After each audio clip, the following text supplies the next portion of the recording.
Good. Okay, so thank you very much for that introduction, Hannah.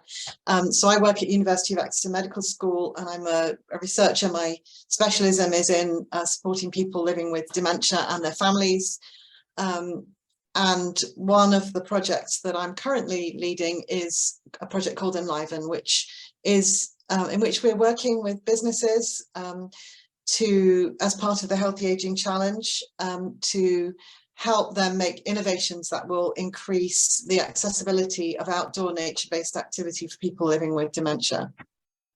So in our first phase of the project, we've been doing a lot of evidence gathering, and that's some of what I want to share with you today. Now, some of you already know a lot about dementia and already run services or initiatives for people with dementia, so I apologise if I'm saying something you already know.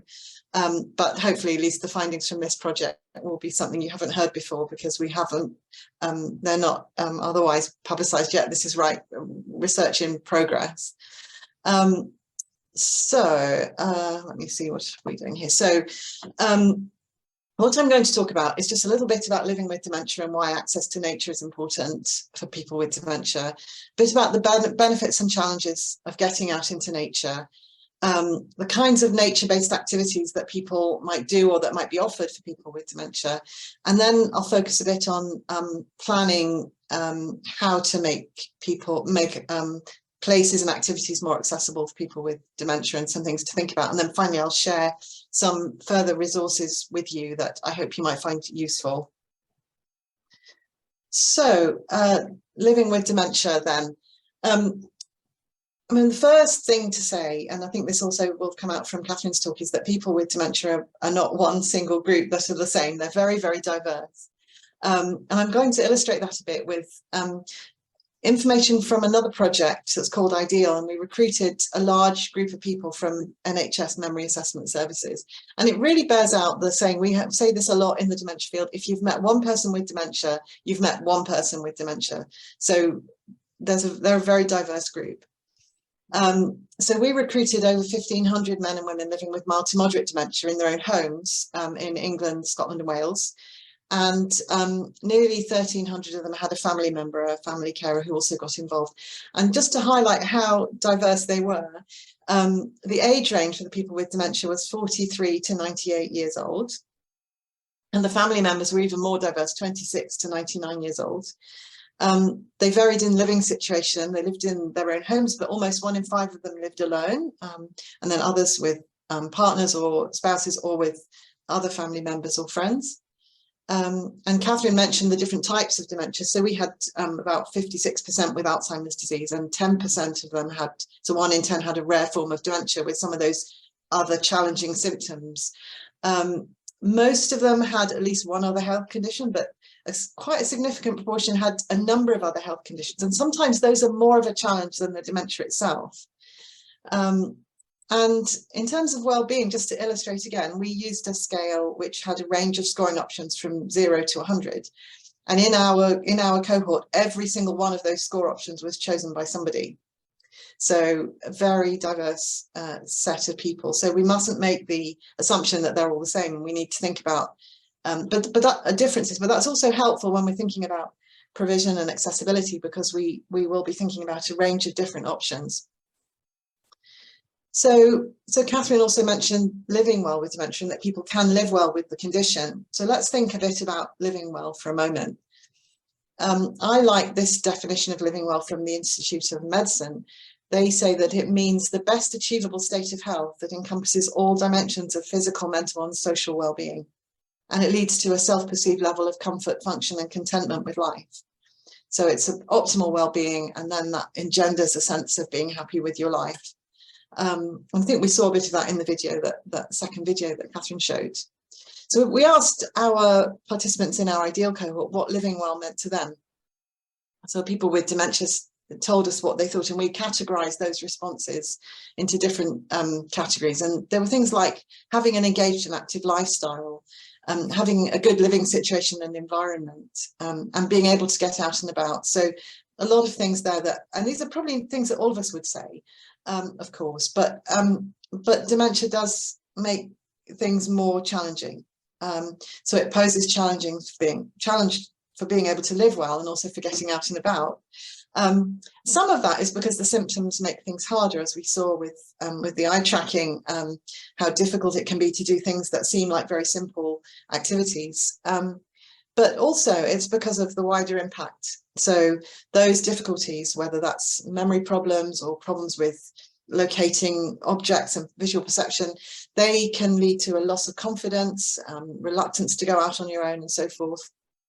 But also reactions of other people can sometimes be quite negative, and people don't always understand the condition well. And there can be still a sense of stigma around that. And also, then it's not just about internal things, it's also external things. So we know that a lot of places and environments aren't well adapted for people living with a disability, and that includes people with dementia. And sometimes communities are not that inclusive. Actually, in our ideal cohort, we found that about half of the family members thought they were living in a dementia-friendly community, or a community that was inclusive of people with dementia. On the one hand, you might think, well, that's quite good, but on the other hand, it's not good at all, because all communities should be able to be inclusive of people with dementia, and if we only have half, that's something we need to improve. And all of you here today may play a part in helping to improve that in your own areas. So where does access to nature come in? Well, I think probably all of us here would agree that access to nature is really helpful for mental and physical health. And access to green and blue spaces can support people in living well with dementia. And in the panel here on the right hand side, this is a bit complicated. It's more data from our ideal cohort, but I'll just try and explain it. So we divided people up into whether or not they went outside and did outdoor activities. Those are these ones on the left, or whether they didn't, the ones on the right. And the orange points are scores that they gave on a quality of life questionnaire. So right away you can see the people on the right who didn't go out had lower scores for quality of life. And then the ones who did go out, the ones on the left, we divided them up again according to how much green or blue space they had within a 400 meters or 10-minute walk of their home. And so on the left, you have the ones with the least amount of green or blue space, and on the right, the greater amount. So the more green or blue space they had, or they thought they had nearby, and went out and used, the better their quality of life. So we're actually able to demonstrate with statistical analysis that there was a relationship. And that was one of the things that led us on to the ENLIVEN project that I'm going to talk about in a minute. But we've got to acknowledge that access to green and blue spaces is important, but it can also be very difficult for people living with dementia to get out and about in nature, and they may need extra support to do that. So let's think a little bit about the benefits, some of the benefits of getting out, and also the obstacles. So in our ENLIVEN project, we interviewed 15 older people living with dementia, with mild to moderate dementia, and also their 15 family members. They weren't couples, these were separate groups. And I'm going to talk about what the people with dementia said, mainly first. So they told us about what they felt about being in nature. So it was about feeling calm, peaceful and relaxed, about feeling happy, feeling rejuvenated, having a sense of accomplishment and a sense of freedom. And I've just got a couple of quotes here. So Peter said, when I'm fishing, I just sit down and chill. I forget all my worries about the dementia and anything else. And David said, it's a freedom to explore whatever emotions you have at that time, with there being no pressures. Everything else just ceases to exist. So it's about being free of worry and pressure, and all of the worries that living with dementia can bring. It can be a respite. And there are various dimensions of the ways people engage and benefit that, again, point to this difference that we see. So not everyone does this in the same way. But again, thinking about these dimensions can help with thinking about how to make things more relevant or accessible. So one of those is the extent to which people like to just absorb or actively notice. So several people told us they like to just take in what's around them. So Samantha said, when I walk, sometimes I just stop and drink in the atmosphere and the beauty that's there and the silence. It's a good feeling. Tom said, I'm happy if it's a nice day just to sit down amongst the stones or on the sand and look and watch and listen. I want to absorb it.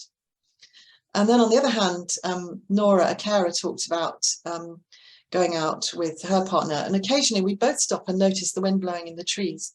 She notes when all the various things come into flower. Oh, the blackthorn is out here, but it's not out there yet. And, you know, she does notice all these things. So there's a very active engagement there. So that's one dimension. Another one is how much people like to be with others in nature and how much they like to be alone. Some people prefer being alone, some prefer being with one or two others, and some like to be with a group.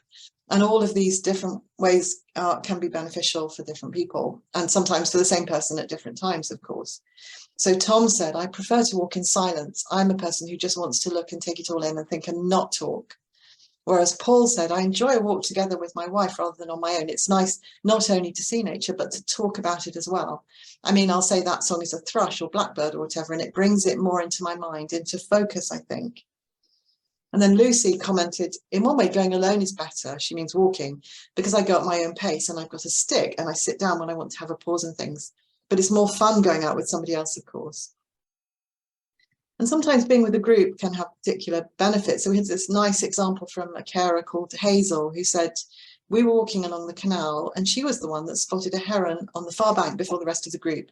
Look, there's a heron. It was the excitement of spotting a bird. She enjoyed being the one that found it for the group. So sometimes group is really important too. And then there's familiarity versus novelty. So familiar activities and places can be really important because they provide a structure. They're a continuity between the past and present, and they activate memories that are enjoyable or positive. So Amelia talked about her husband, and she said he will sustain walking there longer. He will go and he knows exactly where he wants to head to and exactly what he wants to do. So going back to this place anytime, it just completely transforms him. He knows his way around. It's very familiar to him.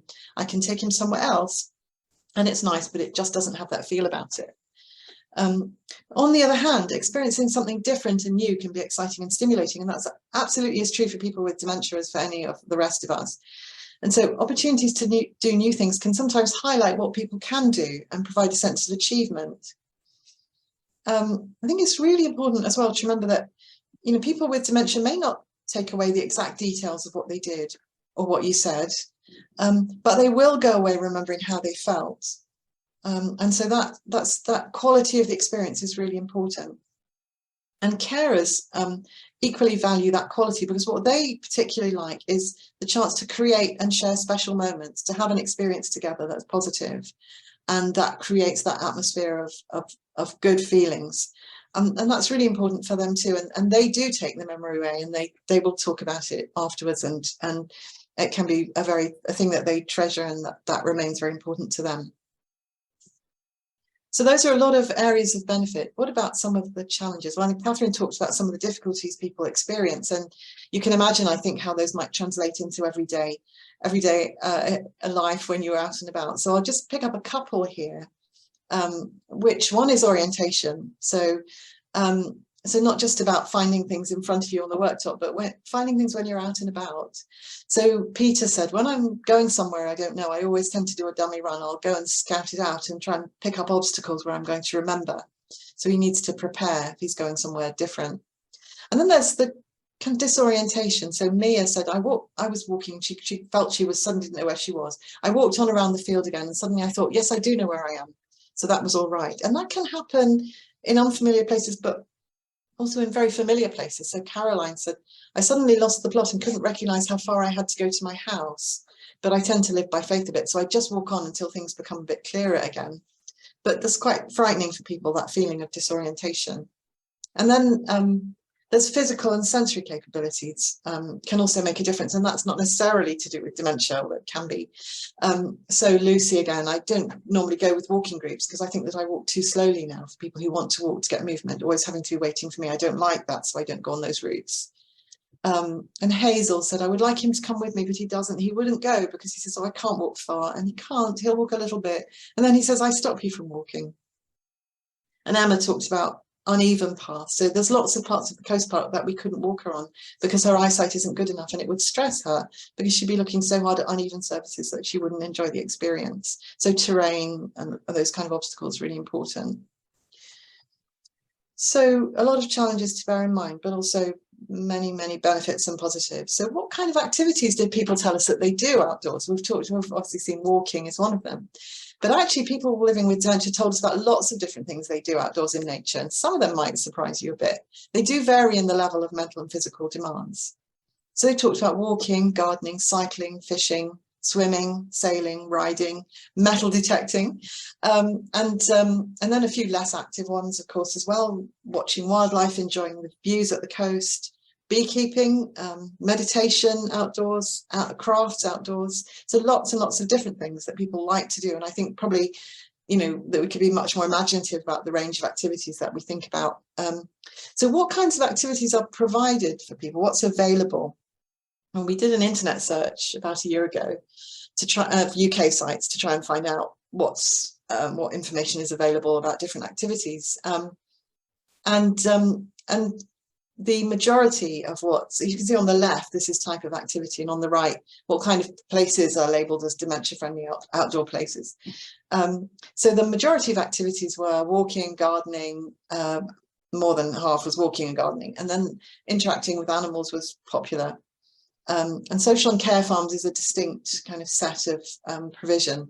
And then there was an other category which covered various more diverse activities: riding, water sports, conservation activities, fishing, and outdoor art and music activities.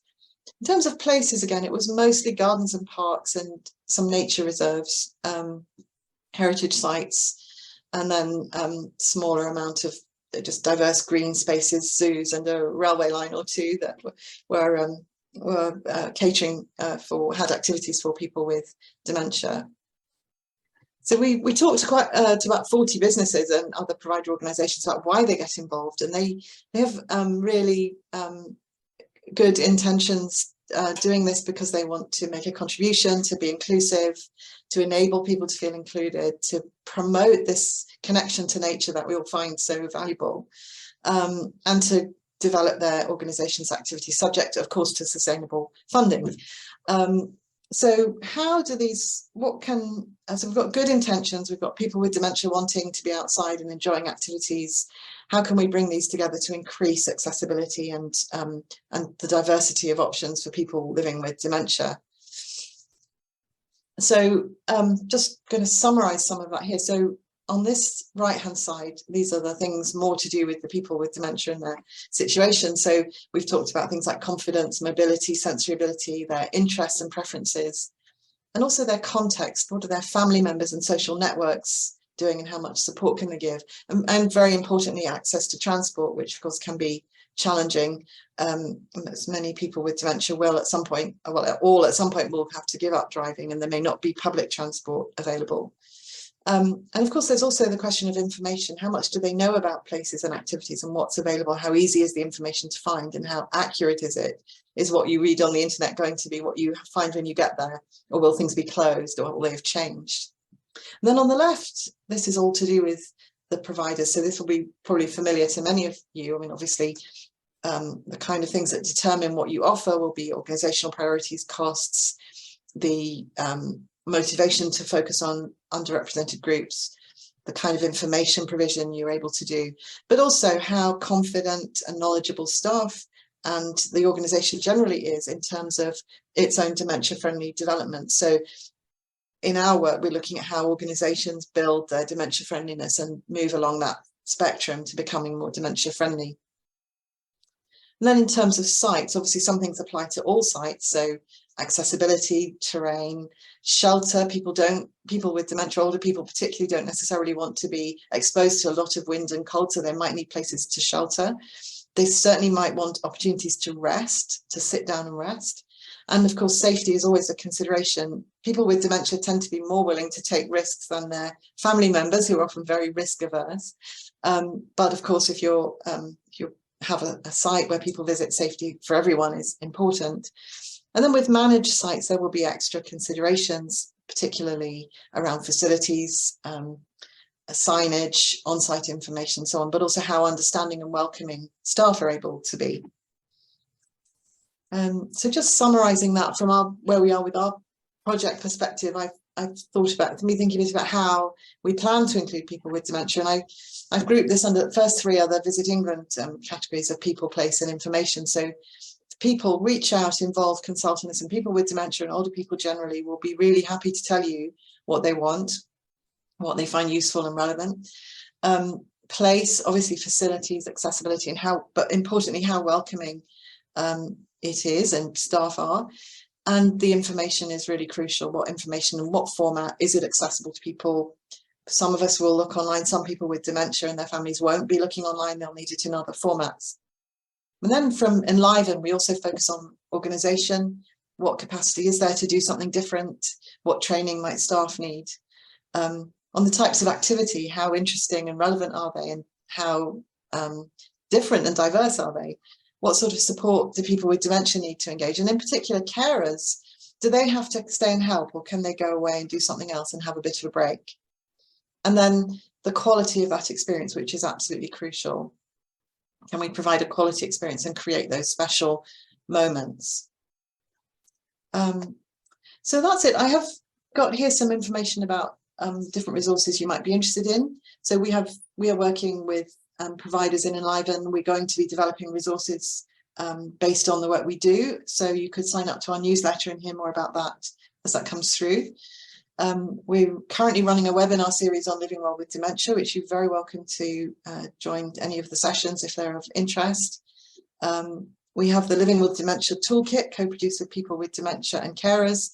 We're full of useful ideas and resources. And we also have a film that we made recently about communication and dementia that you might find interesting. That's available on YouTube. So we'll share all of those resources after the event. And just finally, I just want to acknowledge all the people that supported this research and our funders as we're part of the UKRA Healthy Aging Challenge. So thank you very much for listening. And I hope some of that may have been in some way useful for you. I'm going to stop screen sharing now.